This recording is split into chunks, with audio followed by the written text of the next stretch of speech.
അസ്സലാമു അലൈക്കും വറഹ്മത്തുള്ളാഹി വബർക്കാത്തു.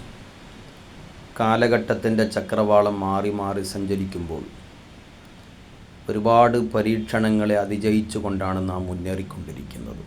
പ്രത്യേകിച്ച് മഴക്കാലമായതുകൊണ്ട് തന്നെ പ്രകൃതി ദുരന്തങ്ങൾ, ഉരുൾപൊട്ടലുകൾ, ഇങ്ങനെയുള്ള പ്രതിസന്ധികൾ തരണം ചെയ്തുകൊണ്ടാണ് ഓരോരുത്തരും മുന്നോട്ട് ഗമിച്ചുകൊണ്ടിരിക്കുന്നത്. പ്രതിസന്ധികളെ മറികടക്കാൻ കഴിയാതെ മനുഷ്യർ ദുർബലരായി വളരെ പ്രയാസപ്പെട്ട് മുന്നോട്ട് ഗമിച്ചു കൊണ്ടിരിക്കുകയാണ്. ഇത്തരുണത്തിലാണ് 1400 വർഷങ്ങൾക്ക് മുമ്പ് ഹബീബായ റസൂലുള്ളാഹി സ്വല്ലല്ലാഹു അലൈഹി വസല്ലമ തങ്ങൾക്ക് ഇറക്കിക്കൊടുത്ത പവിത്രമായ ഗ്രന്ഥമാകുന്ന ഖുർആനിൽ പറഞ്ഞത്, ലഹറൽ ഫസാദു ഫിൽ ബർരി വൽ ബഹരി മാ കസബത് അയ്ദിൻ നാസ്.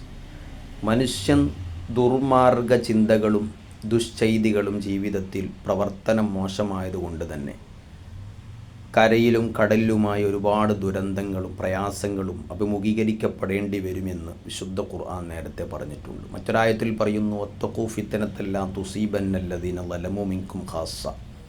നിങ്ങളിൽ തിന്മ ചെയ്തവരെ ആയ ആളുകളെ മാത്രമല്ല അള്ളാഹു പിടികൂടുന്നത്, ഒരു തിന്മക്ക് നന്മ ചെയ്തവരായ ആളുകളെയും പിടികൂടപ്പെടുമെന്നുള്ളതാണ്. എന്ന് പറഞ്ഞാൽ മനുഷ്യൻ്റെ ജീവിതവും ചിട്ടയും സംസ്കാരവും സംസ്കൃതിയും സൗഹൃദവും സ്നേഹബന്ധങ്ങളും ഒക്കെ ഇന്ന് കാറ്റിൻ്റെ അതല്ലെങ്കിൽ കാലഘട്ടത്തിൻ്റെ കുപ്പത്തൊട്ടിയിൽ വലിച്ചെറിയപ്പെട്ടുകൊണ്ടിരിക്കുകയാണ്.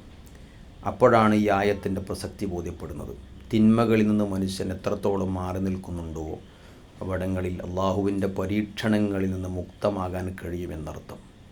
അള്ളാഹുത്താല നമ്മയൊക്കെ അഭയം നൽകി സുരക്ഷിതമായ ജീവിതം നയിച്ച് മുന്നോട്ട് പോകുന്ന സാലിഹീങ്ങളിൽ നല്ലവരിൽ അള്ളാഹു നമ്മെ പെടുത്തുമാറാവട്ടെ. അസ്സലാമു അലൈക്കും വറഹ്മത്തുള്ളാഹി വബറകാതുഹു.